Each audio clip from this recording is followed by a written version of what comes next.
মই অত্যন্ত আনন্দিত যে প্ৰাগজ্যোতিষ আমাৰ যিটো সাংবাদিক সন্থা 20 বছৰত ভৰি দিছে সেইটো এটা ডাঙৰ কথা আৰু 20 বছৰত কেৱল বয়সটো একমাত্ৰ কথা নহয় কি কাম কৰিছে সেইটো অত্যন্ত গুৰুত্বপূৰ্ণ আৰু আজি যেটো আমি কাম দেখিলোঁ যে ডক্টৰ হীৰেণ গোহাঁইৰ নিচিনা এগৰাকী পণ্ডিত ব্যক্তি এটা আন্তৰ্জাতিক ক্ষেত্ৰত তেখেতৰ দ্বাৰা আনি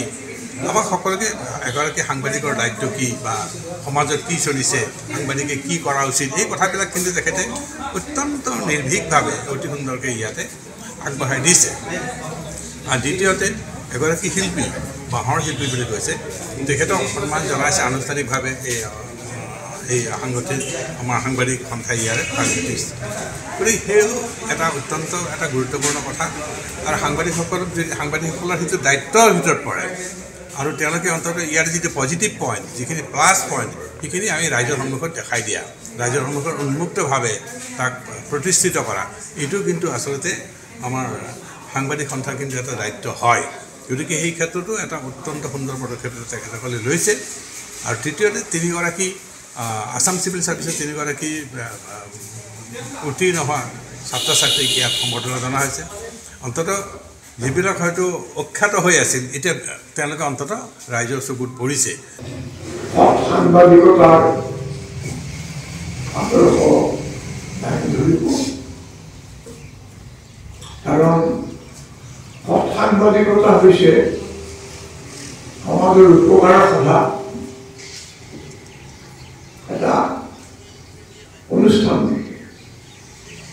সাংবাদিকতা নিজে এটা অনুষ্ঠান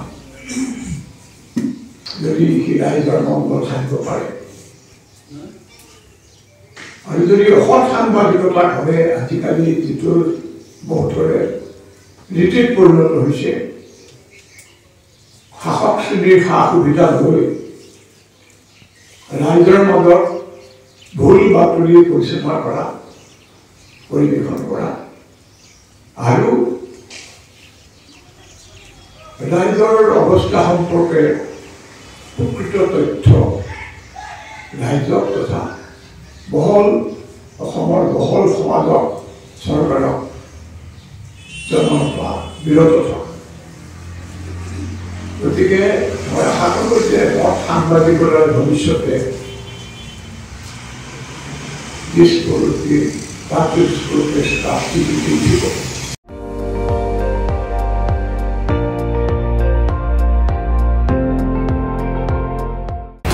আপুনি চাই আছে ND24